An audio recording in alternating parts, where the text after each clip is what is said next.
Hello बच्चों, स्वागत है आप सबका आज के पार्ट 2 वीडियो में। बायोटेक्नोलॉजी प्रिंसिपल्स एंड प्रोसेस का पार्ट 1 वीडियो हमने कवर कर लिया था। उसमें हमने रेस्ट्रिक्शन एंजाइम्स तक का टॉपिक देखा था कि कैसे हम रेस्ट्रिक्शन एंजाइम का यूज करके डीएनए के पीसेस बनाते हैं। अब डीएनए के पीसेस को सेपरेट करना है, हमें टेक्नोलॉजी का यूज करते हैं, उसे कहते हैं हम जेल इलेक्ट्रोफोरेसिस। ये जेल इलेक्ट्रोफोरेसिस क्या होती है, इसे इस वीडियो में देखते हैं। देखिए, gel electrophoresis is a technique which is used to separate DNA fragments on the basis of their size by applying electric field to the matrix। यानी हम एक मैट्रिक्स लेते हैं जो मेनली क्या होता है, एग्रोज का होता है। एग्रोज जेल जो एक सीवीड से बनाया जाता है, उस जेल को हम एक इलेक्ट्रोफोरेटिक प्लेट में पोर करते हैं, जैसे यहाँ पर। अब उस जेल के अंदर हम इलेक्ट्रिक फील्ड अप्लाई करते हैं। अब उस इलेक्ट्रिक फील्ड में जब हम डीएनए को लोड करते हैं तो डीएनए के सेगमेंट्स साइज के बेसिस पर एक दूसरे से अलग अलग हो जाते हैं। यानी when we apply the electric field, तो because DNA is a negatively charged molecule, it moves towards the anode. यानी इस पूरे इलेक्ट्रोफोरेटिक प्लेट में एक कह रहे हैं कैथोड नेगेटिवली चार्ज एंड है, ये दूसरा एंड जो होता है वो पॉजिटिवली चार्ज एनोड होता है। इसमें हमने जेल डाला हुआ है, उसमें वेल्स होते हैं। इन वेल्स में हमने क्या किया, डीएनए को लोड कर दिया। ये जो डीएनए के फ्रैगमेंट्स थे, अब जैसे ही हम इलेक्ट्रिक फील्ड अप्लाई करेंगे, DNA molecule move towards the positive charge. तो जो डीएनए मॉलिक्यूल जितना छोटा होगा वो उतनी दूर तक रन करेगा। देखिए, जैसे इस वाले वेल्स में से देखो, डीएनए का सेगमेंट बड़ा था, फ्रैगमेंट बड़ा था, तो वो इतनी दूर तक गया, लेकिन इस वाले में काफी दूर तक जा रहा है। तो साइज के बेसिस पर इस तरीके से डीएनए फ्रैगमेंट सेपरेट हो जाते हैं। लेकिन ये कैसे होता है, क्योंकि डीएनए फ्रैगमेंट्स को मूव करने के लिए फोर्स चाहिए जेल के ऊपर, तो ये सीविंग इफेक्ट जो होता है वो एग्रोस जेल देता है। फिर इसके बाद DNA separated DNA fragments can be visualised only by staining the DNA with ethidium bromide. देखिए, यहाँ पे एक डाई यूज की जाती है, स्टेनिंग डाई, इसे कहते हैं हम इथिडियम ब्रोमाइड। यानी इस पूरे जेल में हमें डीएनए दिखेंगे नहीं। अगर डीएनए सेगमेंट्स को देखना है तो पहले इन डीएनए सेगमेंट्स को इथिडियम ब्रोमाइड से हम स्टेन कर लेते हैं, then followed the exposure of UV rays. इसके ऊपर जब हम यूवी रेज एक्सपोज करेंगे तो इसमें हमें ऑरेंज कलर के बैंड दिखाई देंगे, यानी हमें डीएनए विजिबल हो गया। अब इस विजिबल डीएनए को हम cut out and extract from the gel and this process is called elution. इस जेल में से डीएनए को बाहर निकालने की जो प्रोसेस होती है उसे हम कहते हैं इल्यूशन। तो इस तरीके से हमने डीएनए फ्रैगमेंट्स को जेल इलेक्ट्रोफोरेसिस के द्वारा साइज के बेसिस पर एक दूसरे से सेपरेट कर लिया। नेक्स्ट टॉपिक है क्लोनिंग वेक्टर। क्लोनिंग वेक्टर क्या होते हैं? A DNA molecule which is capable of self replication and are used as carrier molecule of DNA pieces and it can replicate within the host cell। एक ऐसा DNA molecule जिसके पास self replication power होती है और ये foreign DNA को carry कर सकता है within the host cell. जब भी होस्ट सेल के अंदर वेक्टर डीएनए को हम पहुंचाते हैं तो वो होस्ट सेल के अंदर सेल्फ ही रेप्लिकेट करने लगता है और उसके साथ जो हमने डीएनए लिंक किया है वो भी उसके साथ रेप्लिकेट करता है। जैसे इसका एग्जांपल है प्लाज्मिड्स एंड बैक्टीरियोफेजेस। प्लाज्मिड्स क्या होते हैं? Plasmids are extra chromosomal circular DNA of bacteria. Bacteria के मेन डीएनए के अलावा एक और एक्स्ट्रा सर्कुलर डीएनए होता है, उसे हम प्लाज्मिड कहते हैं, which have self replication property and have 1 to 15 to 10 copy number पर सेल। यानी कुछ प्लाज्मिड ऐसे होते हैं जो कि 1 से 2 कॉपी कर सकते हैं अपनी बैक्टीरिया के अंदर, या फिर कुछ ऐसे भी हो सकते हैं जिनका 15 to 100 कॉपी नंबर होता है पर बैक्टीरियल सेल। बैक्टीरियोफेजेस क्या होते हैं? Bacteriophages are the viruses which can infect bacteria. कुछ ऐसे वायरस जो बैक्टीरिया में इन्फेक्शन कर सकते हैं उन्हें हम बैक्टीरियोफेजेस कहते हैं। ये भी हमारे क्लोनिंग वेक्टर की तरह यूज होते हैं। They also have self replication property and they have high copy number within the bacterial cell. Plasmids और बैक्टीरियोफेजेस के अलावा presently genetically engineered vector are also used for copying of desired gene. हम किसी भी DNA की copy करने के लिए आज की डेट में जेनेटिकली मॉडिफाइड या जेनेटिकली इंजीनियर्ड क्लोनिंग वेक्टर्स भी बनाने लगे हैं और उनको हम यूज करते हैं for the selection of recombinant from the non recombinant. देखिए, एक तो जीन की आपको कॉपी करनी है, दूसरा जिस जीन को तुमने किसी बैक्टीरिया के अंदर डाला है, अब उस बैक्टीरिया को ढूंढना है कि किसके अंदर हमारा डीएनए है। तो यानी रिकॉम्बिनेंट बोलेंगे उसे। रिकॉम्बिनेंट को नॉन रिकॉम्बिनेंट से आइडेंटिफाई करना है, प्लस अपने डिजायर्ड जीन की कॉपी करनी है। तो उसके लिए हमने क्या किया, एक आर्टिफिशियल क्लोनिंग वेक्टर तैयार किया, जिसका एग्जांपल ले सकते हैं हम PBR322। आगे अभी हम इसको डिटेल में पढ़ेंगे। When the cloning vector multiplied within the host cell, जब भी कोई क्लोनिंग वेक्टर बैक्टीरिया के अंदर जाके या होस्ट सेल के अंदर जाके वो मल्टीप्लाई करेगा, तो इस क्लोनिंग वेक्टर में जो हमने अपना डीएनए लिंक किया है वो भी जाके मल्टीप्लाई करेगा। यहाँ पे समझना क्या है, जैसे हमने कहा कि ये हमारा सपोज क्लोनिंग वेक्टर है, इस क्लोनिंग वेक्टर में हमने ये कोई डिजायर्ड जीन अपना रेस्ट्रिक्शन एंजाइम की हेल्प से इसमें कट लगा के यहाँ पे लिंक कर दिया। ये डीएनए जब इसमें लिंक कर देते हैं तो इसे हम बोलते हैं रिकॉम्बिनेंट डीएनए। ये रिकॉम्बिनेंट डीएनए अब इस क्लोनिंग वेक्टर को हमने कहां भेज दिया, किसी होस्ट सेल के अंदर। ये हमारी कोई होस्ट सेल है, अब ये होस्ट सेल के अंदर क्लोनिंग वेक्टर आ गया। हमने कहा कि इसका कॉपी नंबर से मतलब है कि इस बैक्टीरिया के अंदर ये अपनी कॉपी कितनी बार कर सकता है। मान लो इसने 10 टाइम्स की या 15 टाइम्स की, तो यानी हर बार उसमें जितनी कॉपी इस क्लोनिंग वेक्टर की इस बैक्टीरियल सेल के अंदर हुई होगी, उतनी ही कॉपी हमारे इस डिजायर्ड जीन की भी हो गई। तो इसी को हम कहते हैं व्हीकल या कैरियर डीएनए या क्लोनिंग वेक्टर। नेक्स्ट टॉपिक है फीचर्स ऑफ क्लोनिंग वेक्टर। किसी भी क्लोनिंग वेक्टर में जब हम अपना जीन ऑफ इंटरेस्ट इंसर्ट करते हैं तो उस जीन की कॉपी होती है। तो किसी भी क्लोनिंग वेक्टर के पास हमारे जीन की कॉपी करने के लिए क्या क्या फीचर्स होने चाहिए। देखिए, पहला होना चाहिए कि किसी भी क्लोनिंग वेक्टर के पास एक ऑरिजिन ऑफ रेप्लिकेशन होना चाहिए। ऑरिजिन ऑफ रेप्लिकेशन क्या होता है, a sequence from where replication starts, यानी उस पूरे वेक्टर में एक ऐसा सीक्वेंस जहां से उस वेक्टर का रेप्लिकेशन स्टार्ट होता है, उस सीक्वेंस को हम कहते हैं origin of replication. When a piece of DNA get linked to this sequence, it can be replicated within the host cell. इसी origin of replication में जब हम अपने desired piece of DNA को link कर देते हैं, तो इस piece of DNA की replication भी वहीं से start होती है। दूसरा होता है selectable marker gene।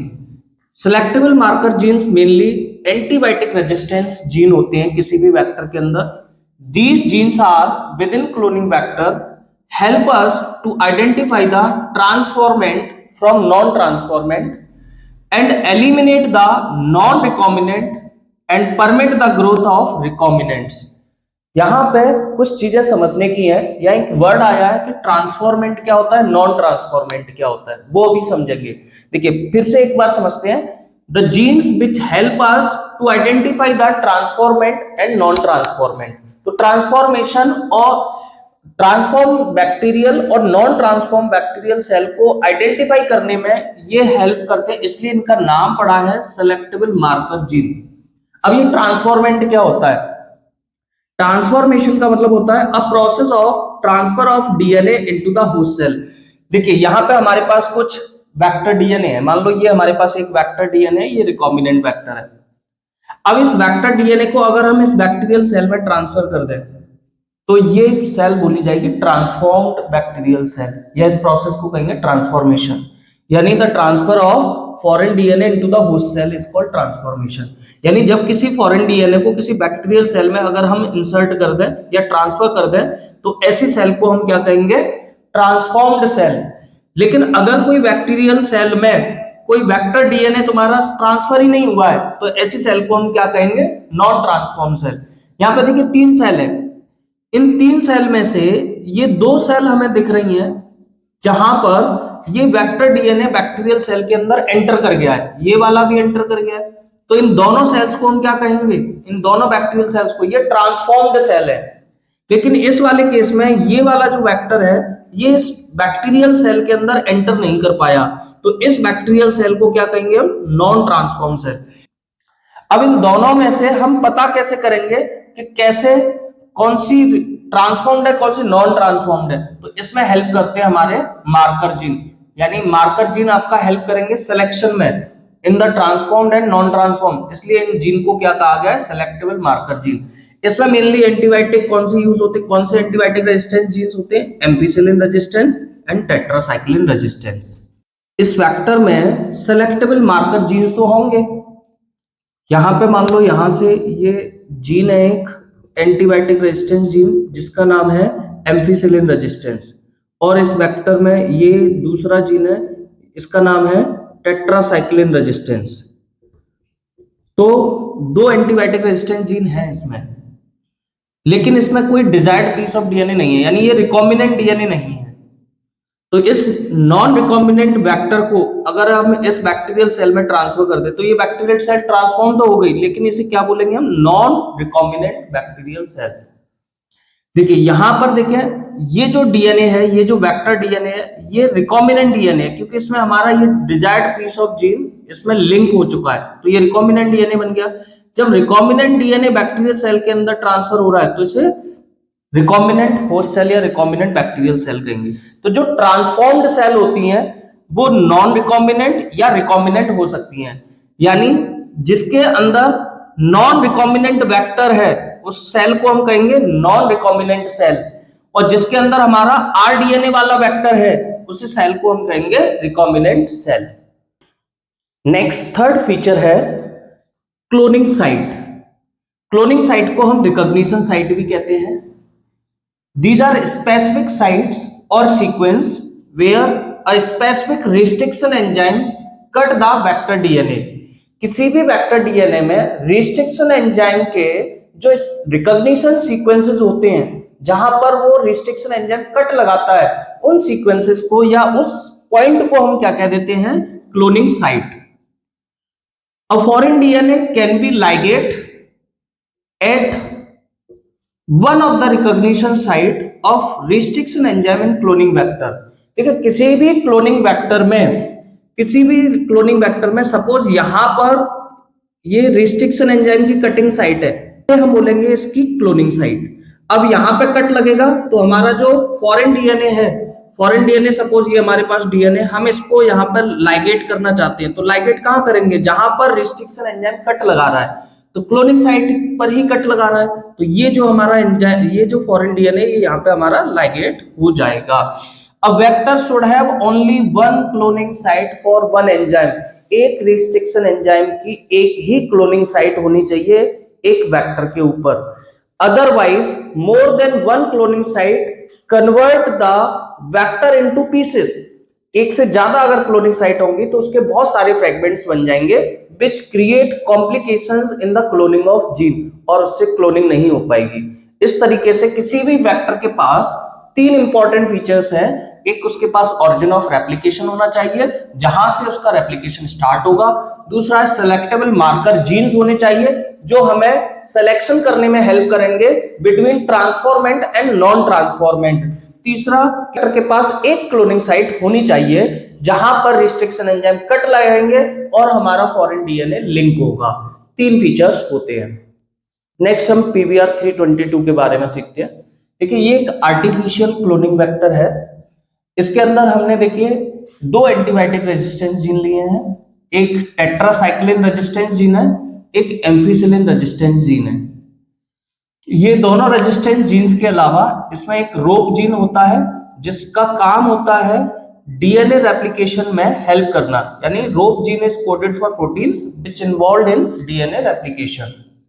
इसमें एक ऑरिजिन ऑफ रेप्लिकेशन होता है। तो अभी हमने पढ़ा था कि किसी भी वेक्टर के पास क्या क्या होना चाहिए? ऑरिजिन ऑफ रेप्लिकेशन होना चाहिए, ये है इसके पास। एंटीबायोटिक रेजिस्टेंस जीन होने चाहिए, यहाँ पे दो एंटीबायोटिक रेजिस्टेंस जीन है, एक टेट्रासाइक्लिन और एक एम्फिसिलिन। अब इसके अलावा हमने तीसरा पॉइंट पढ़ा था कि क्लोनिंग साइट्स होनी चाहिए। क्लोनिंग साइट्स देखिए कहां पर है?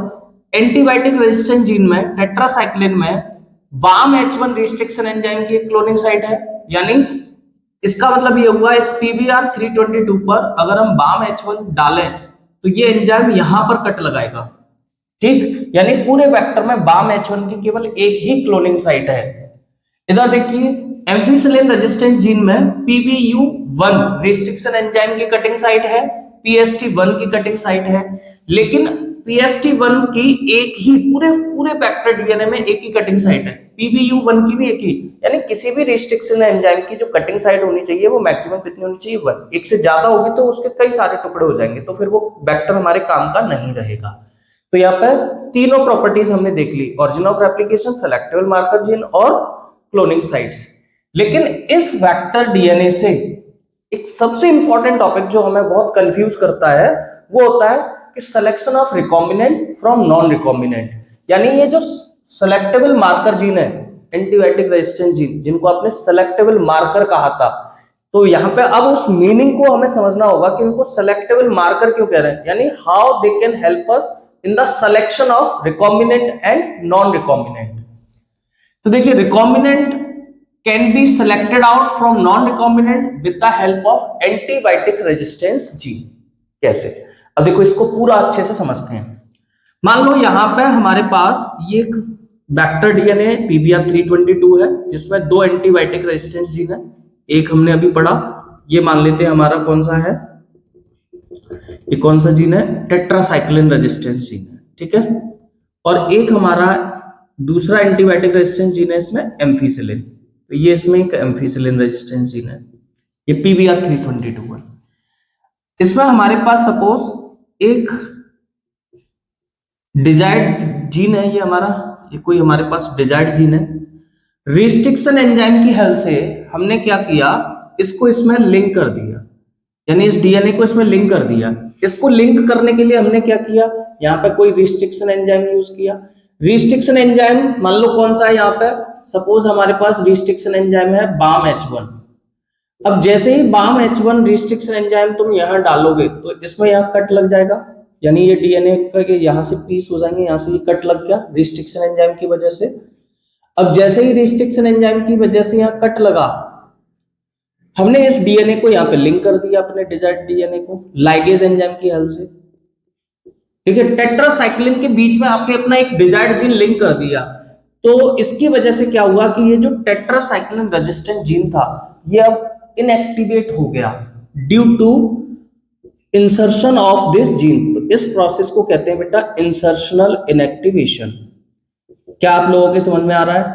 यानी हमने क्या किया है, एक एंटीबायोटिक रेजिस्टेंट जीन पहले से था यहाँ पे, उसमें BAM-H1 से जैसे ही कट लगाया तो वो जो रेस्ट्रिक्शन एंजाइम था वो इनएक्टिवेट हो गया और उसमें हमने अपना जीन लिंक कर दिया, तो इंसर्शनल इनएक्टिवेशन। लेकिन अभी भी इसमें एम्फीसिलिन रेजिस्टेंट जीन है, यानी इसका मतलब ये जो अब हमारे पास वेक्टर डीएनए है, अब ये रिकॉम्बिनेंट वेक्टर डीएनए है। ये कौन सा है, ये रिकॉम्बिनेंट हो गया, आरडीएनए बन गया ये, क्योंकि इसमें हमारा डीएनए लिंक हो गया। लेकिन इसमें एक टेट्रासाइक्लिन रेजिस्टेंस प्रॉपर्टी खत्म हो गई, बट अभी भी ये एम्फीसिलिन रेजिस्टेंस जीन है। ट्रांसफॉर्म्ड नॉन ट्रांसफॉर्म्ड में नॉन ट्रांसफॉर्मेंट कैसी थी, जिसके पास कोई भी वेक्टर डीएनए नहीं है, हैव नो वेक्टर डीएनए, मतलब हमारा PBR322 इसमें नहीं है। अगर PBR322 नहीं है तो क्या इसके पास एम्फीसिलिन रेजिस्टेंस प्रॉपर्टी है? नहीं। क्या इसके पास टेट्रासाइक्लिन रेजिस्टेंट जीन है? नहीं। यानी अगर इसको हम क्या करें, किसी एंटीबायोटिक में डालें तो क्या ये ग्रो कर पाएगा? नहीं कर पाएगा। इधर हमारे पास दो सेल है, सपोज ये एक बैक्टीरियल सेल है, ये एक दूसरी बैक्टीरियल सेल है। अब यहाँ पे ये ट्रांसफॉर्म्ड सेल में ध्यान से देखना है हमको। इस ट्रांसफॉर्म्ड सेल में एक ये यहां पे जो हमारे पास वेक्टर है PBR322, ये नॉन रिकॉम्बिनेंट वाला है, यानी मान लो हमारे पास ये वाला वेक्टर हमने इसमें डाल दिया, तो ये कौन सा है, नॉन रिकॉम्बिनेंट है। लेकिन इस वाले में जो हमारा, इस वाले में जो वेक्टर है हमारा ये वाला, इसमें हमारा क्या है, ये रिकॉम्बिनेंट वाला है, जिसमें टेट्रासाइक्लिन प्रॉपर्टी नहीं है। Tetracycline resistant gene insertional inactivate हो चुका है, ठीक है। तो ये कौन सा वेक्टर हो गया हमारा, ये कौन सी सेल हो गई, ये रिकॉम्बिनेंट हो गई, क्योंकि इसमें हमारा जो वेक्टर है वो रिकॉम्बिनेंट वाला है। अब यहां पे समझना कि सिलेक्शन कैसे होगा। सपोज हमारे पास ये एक हमने बीकर लिया और इस बीकर में हमने एक एंटीबायोटिक रख ली, कौन सी, इसमें हम ले लेते हैं टेट्रासाइक्लिन एंटीबायोटिक है, ठीक है, टेट्रासाइक्लिन एंटीबायोटिक ले ली हमने इसमें। अब इसमें हम क्या करें, इस सेल को ग्रो कराएं, तो क्या ये सेल इसमें ग्रो करेगी? ग्रो करेगी, ठीक है, ये ग्रो करेगी। इसको जब आप इसमें ग्रो कराओगे तो ये ग्रो करेगी नहीं, क्यों? क्योंकि इसमें टेट्रासाइक्लिन रेजिस्टेंट जीन नहीं है, ठीक है। तो यहां पे क्या हुआ, इस एंटीबायोटिक रेजिस्टेंट जीन ने, कौन से वाले ने, टेट्रासाइक्लिन रेजिस्टेंट जीन ने आइडेंटिफिकेशन करा दिया, सिलेक्शन करा दिया रिकॉम्बिनेंट का और नॉन रिकॉम्बिनेंट का। अब तुम्हें पता चल गया कौन सा इसमें रिकॉम्बिनेंट है, कौन सा नॉन रिकॉम्बिनेंट है। यानी रिकॉम्बिनेंट वाला टेट्रासाइक्लिन में ग्रो नहीं कर रहा है और नॉन रिकॉम्बिनेंट वाला टेट्रासाइक्लिन में ग्रो कर रहा है। अब ट्रांसफॉर्म्ड और नॉन ट्रांसफॉर्म्ड में पता करना हो तो क्या करेंगे? मान लो हमारे पास यहां पर एक और बीकर है, इस बीकर में हमने क्या किया, यहाँ पे दूसरी एंटीबायोटिक ली हमने एम्फीसिलिन। इसमें क्या किया, इस वाली बैक्टीरियल सेल को, जो नॉन ट्रांसफॉर्म्ड बैक्टीरियल सेल है, इसको हमने ग्रो कराया। इसको आप इसमें ग्रो कराओ तो क्या ग्रो करेगी? भाई बिल्कुल नहीं करेगी, क्योंकि इसके पास तो कोई रेजिस्टेंट जीन है ही नहीं, इसमें कोई वेक्टर ही नहीं है। पीबीएस में ग्रो कराओगे तो यहाँ पे भी ग्रो नहीं करेगा, क्योंकि टेट्रासाइक्लिन में भी मर जाएगी ये सेल। इसको एम्फीसिलिन में ग्रो कराओगे तो यहाँ पे भी नहीं। लेकिन ये दोनों ट्रांसफॉर्म्ड सेल है, इन दोनों में एम्फीसिलिन रेजिस्टेंट जीन है।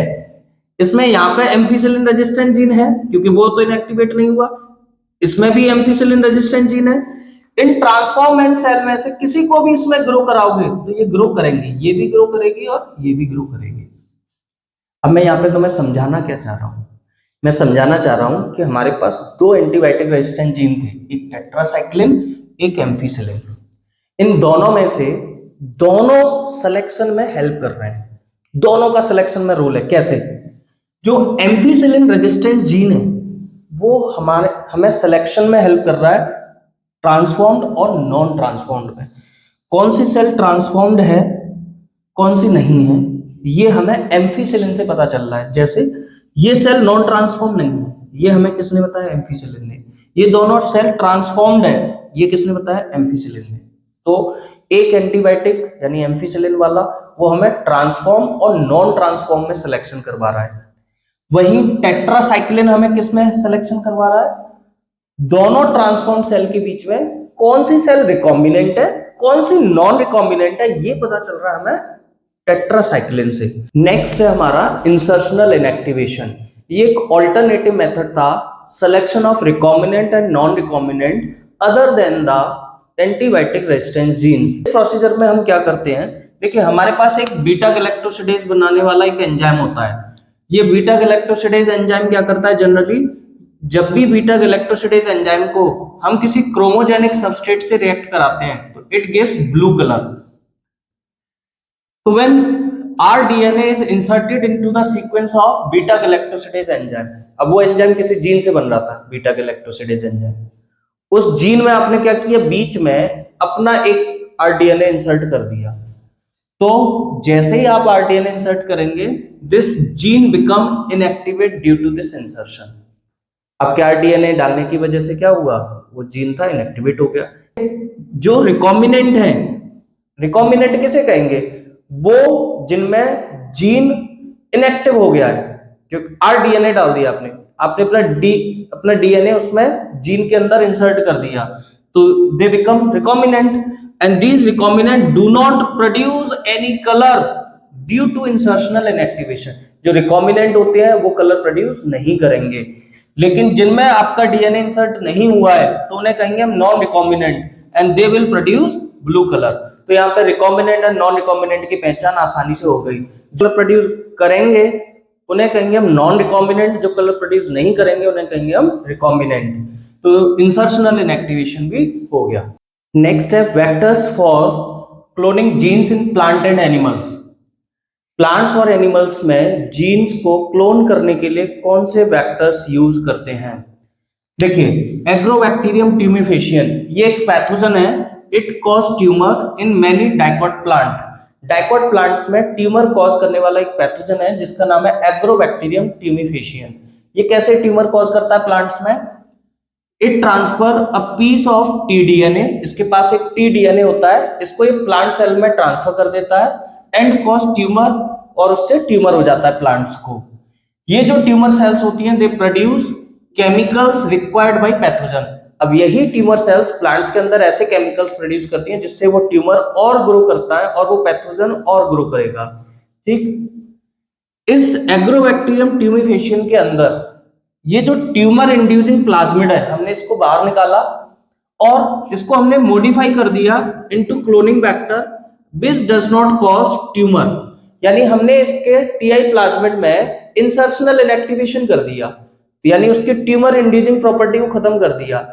तो ये अभी भी क्या है, ये एक वेक्टर तो है, लेकिन but it can transfer the gene into the plant but can not cause disease. हमने इसके टीआई प्लाज्मिड को चेंज करके ट्यूमर इंड्यूसिंग प्रॉपर्टी को खत्म कर दिया और उसे बोल दिया कि भाई जाओ जो काम कर रहे थे वो करो। तो इसका काम था अपने टीडीएनए को प्लांट में ट्रांसफर करना, तो इसने अपने टीडीएनए को प्लांट में ट्रांसफर किया, लेकिन अब वो डिजीज कॉज नहीं कर रहा है, उल्टा डिजीज कॉजिंग की जगह हमने अपना डिजायर्ड जीन इंसर्ट कर दिया है, तो ये हमारे डिजायर्ड जीन को प्लांट सेल के अंदर पहुंचा रहा है। तो एग्रोबैक्टीरियम की हेल्प से हमने अपने डिजायर्ड जीन को प्लांट सेल के अंदर पहुंचा दिया और प्लांट सेल के अंदर अब वो जीन रेप्लिकेट करेगा, डिवाइड करके नई सेल्स में जाएगा। ठीक ऐसे ही हमने एनिमल सेल्स के लिए रेट्रोवायरसेस को यूज किया। Retroviruses have been similarly modified and are used to transfer the desired gene into the animal cell. Animal cells के अंदर डिजायर्ड जीन को ट्रांसफर करने के लिए हमने किसको यूज किया, रेट्रोवायरसेस को। Retroviruses can convert the normal cell into cancer cells. हमने क्या किया, जो डिजीज कॉजिंग इसके पास आर्म थी या जो जीन था उसको हमने हटा दिया और उसकी जगह हमने लाइगेट कर दिया desired gene, so it can transfer the desired gene into the animal cell. Next topic है कॉम्पिटेंट होस्ट। इसके अंदर हम methods use for introducing the recombinant DNA into the host cell. Host cell के अंदर recombinant DNA को introduce करने के methods पढ़ेंगे। देखिए डीएनए जो होता है हमारा वो एक हाइड्रोफिलिक मॉलिक्यूल है, लिपिड से बना होता है, इसलिए it can not pass through the cell membrane. ये बैक्टीरियल सेल को क्रॉस करके सेल के अंदर नहीं जा सकता। अब इतनी आसानी से नहीं जाएगा तो इसको हम कैसे, किस मेथड्स के द्वारा सेल के अंदर पहुंचाएंगे। हो सकता है कुछ जबरदस्ती करनी पड़े बैक्टीरियल सेल के साथ, जिससे हमारा रिकॉम्बिनेंट डीएनए उसके अंदर चला जाए। तो देखिए इसमें ऐसा ही कुछ है। हम क्या करेंगे, बैक्टीरियल सेल को पहले ट्रीट करेंगे विद द डाइवेलेंट कैटाइन।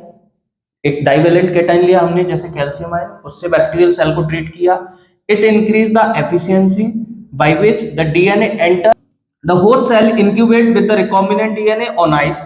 पहले हम क्या करेंगे, डाइवेलेंट कैटाइन से ट्रीट किया, फिर उस होस्ट सेल को और रिकॉम्बिनेंट डीएनए दोनों को हमने क्या किया, एक साथ आइस पर रख दिया। Then place them on 42 degree Celsius. अब हमने थोड़ा इसको हीट शॉक दिया, यानी आइस से हटा के उसको 42 डिग्री सेल्सियस पर रखेंगे। Then again back on ice और अगेन फिर उसको आइस पर रख देंगे। Now the bacterial cell is able to take up the recombinant DNA. तो एक ये तरीका है जिससे हम रिकॉम्बिनेंट डीएनए को बैक्टीरियल सेल के अंदर पहुंचा देंगे। सेकंड मेथड है माइक्रो इंजेक्शन। इसमें हम क्या करते हैं, आरडीएनए को डायरेक्टली इंजेक्ट करते हैं into the nucleus of host cell by using micropipettes. Micropipette की हेल्प से रिकॉम्बिनेंट डीएनए को डायरेक्टली सेल के अंदर पहुंचा देते हैं। तीसरा मेथड है हमारे पास बायोलिस्टिक और जीन गन मेथड। हम इसको जीन गन मेथड क्यों कह रहे हैं, इसमें हम high velocity micro particles of gold और टंगस्टन, हाई वेलोसिटी के गोल्ड और टंगस्टन पार्टिकल्स को हम क्या करेंगे, कोटेड कर लेते हैं विद द रिकॉम्बिनेंट डीएनए, यानी उसमें रिकॉम्बिनेंट डीएनए को कोट कर लेते हैं and then shot at very high speed into the host cell और होस्ट सेल में उसको शूट कर देते हैं। तो इसको जीन गन मेथड कहते हैं। तीसरा होता है डिसार्म पैथोजन। डिसार्म पैथोजन अभी हमने पढ़ा, जैसे एग्रोबैक्टीरियम या रेट्रोवायरसेस को यूज करते हैं हम to transfer the gene for cloning. तो इस तरीके से हम किसी भी होस्ट सेल के अंदर अपने रिकॉम्बिनेंट डीएनए को इंट्रोड्यूस करते हैं।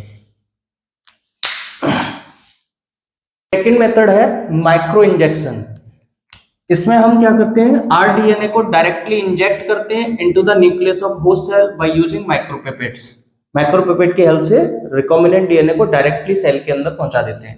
तीसरा मेथड है हमारे पास बायोलिस्टिक और जीन गन मेथड। हम इसको जीन गन मेथड क्यों कह रहे हैं, इसमें हम high velocity micro particles of gold और टंगस्टन, हाई वेलोसिटी के गोल्ड और टंगस्टन पार्टिकल्स को हम क्या करेंगे, कोटेड कर लेते हैं विद द रिकॉम्बिनेंट डीएनए, यानी उसमें रिकॉम्बिनेंट डीएनए को कोट कर लेते हैं and then shot at very high speed into the host cell और होस्ट सेल में उसको शूट कर देते हैं।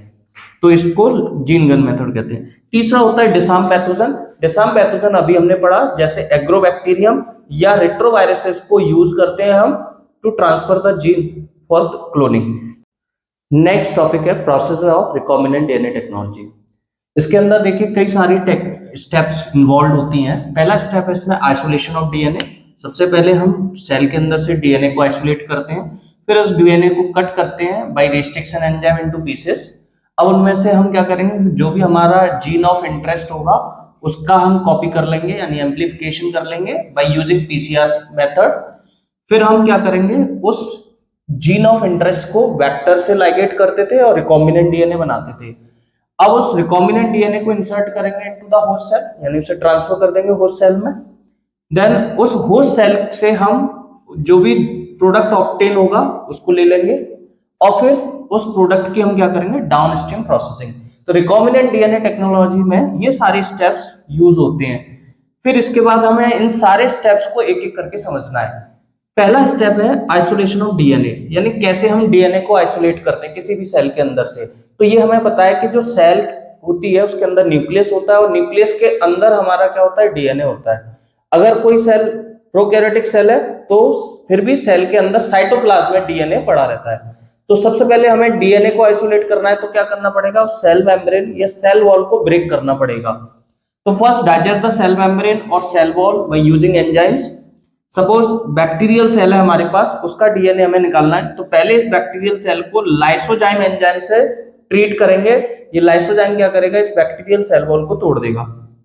अगर हमारे पास प्लांट सेल है, उसका डीएनए हमें आइसोलेट करना है, तो हम इसे सेलुलोज से ट्रीट करेंगे।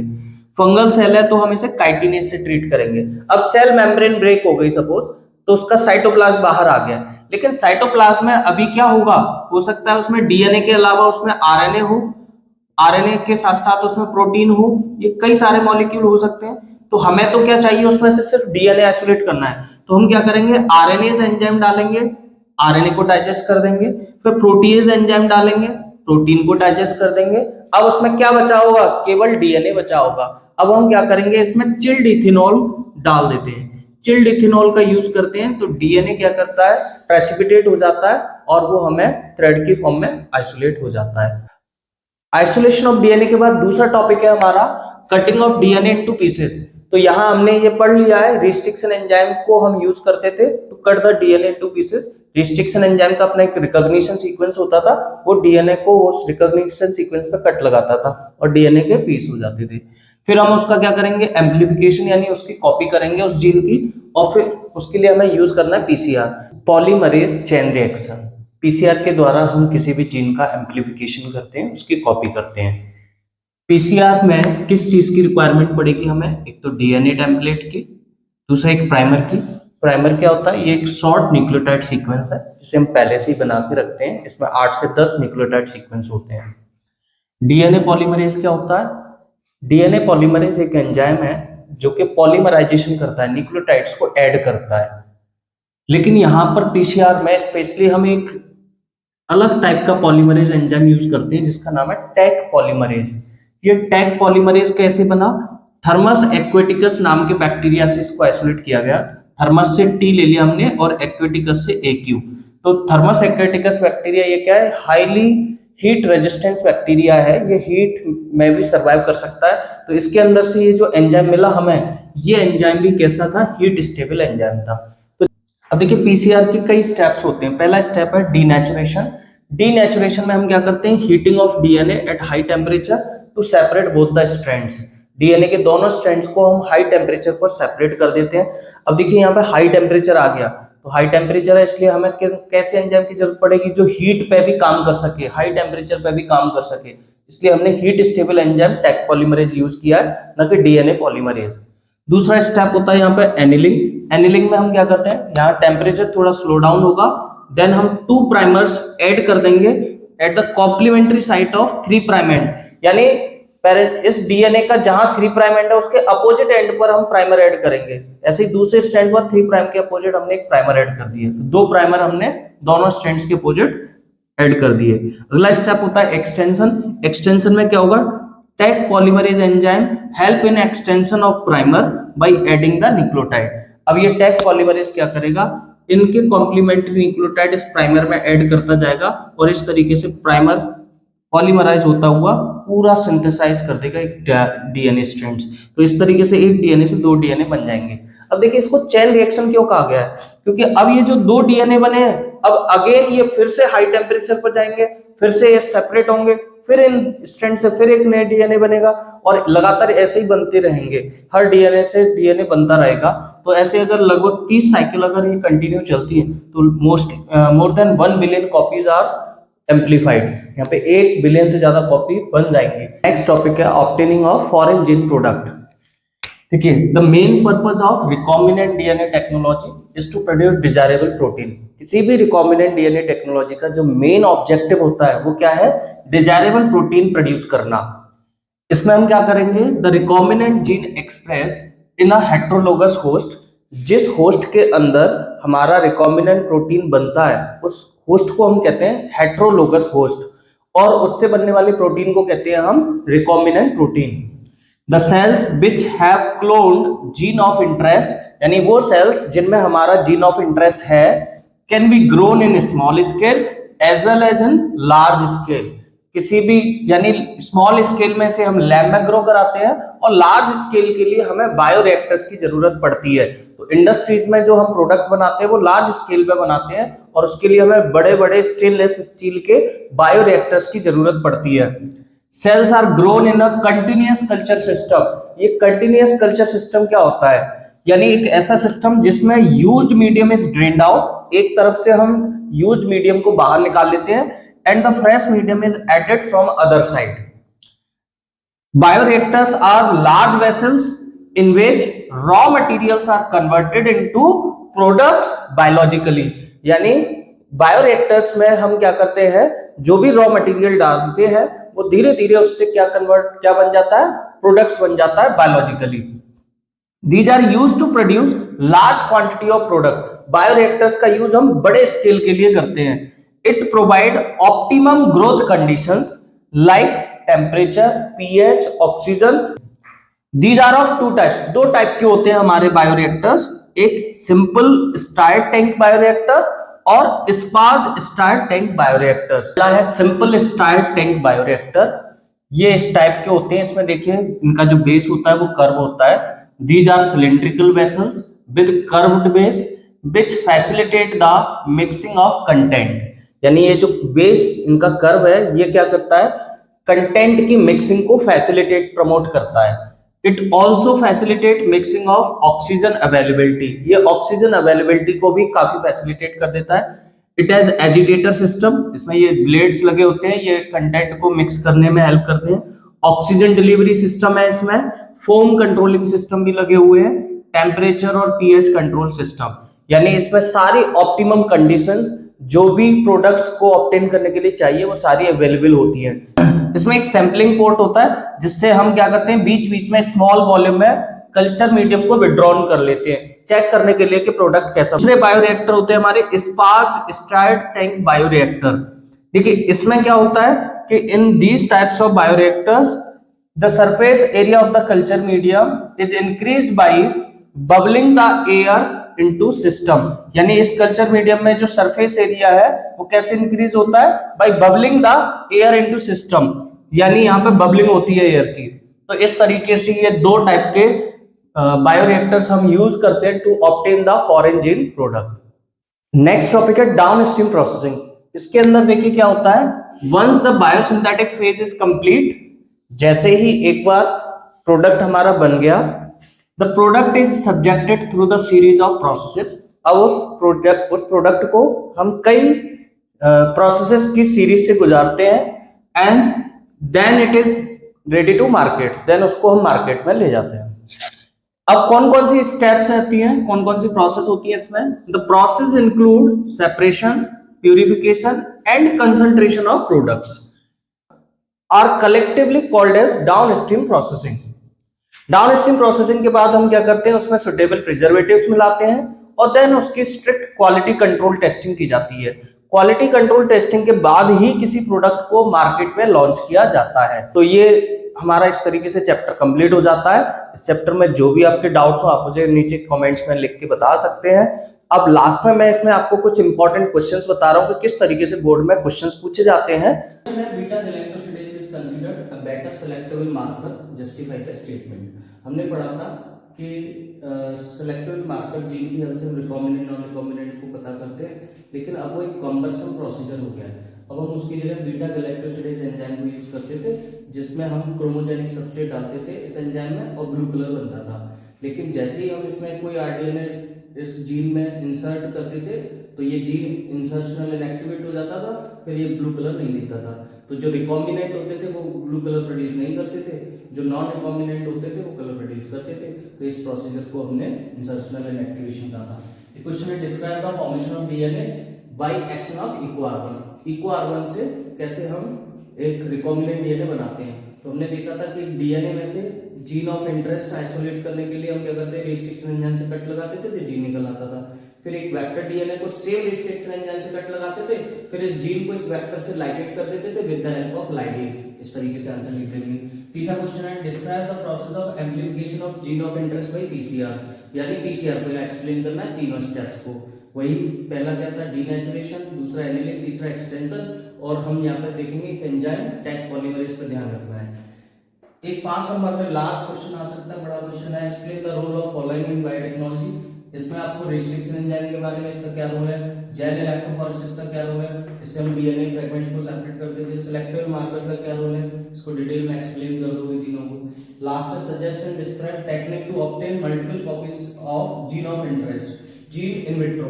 देखिए किसी जीन की मल्टीपल कॉपीज करनी है, वो भी इन विट्रो यानी आर्टिफिशियल तरीके से, तो इसके लिए आपको क्या पीसीआर यूज करना था, तो पीसीआर को यहाँ पे एक्सप्लेन कर देंगे। तो इस तरीके से आज इस वीडियो को हम यहीं खत्म करते हैं। सारे क्वेश्चन भी हमने देख लिए किस तरीके से क्वेश्चन आते हैं। पूरा हमने पूरा चैप्टर हमने 2 वीडियोस में कवर किया है, तो आप दोनों वीडियोस को अच्छे से देख लें और कुछ क्वेश्चंस की प्रैक्टिस कर लें। तो थैंक यू सो मच।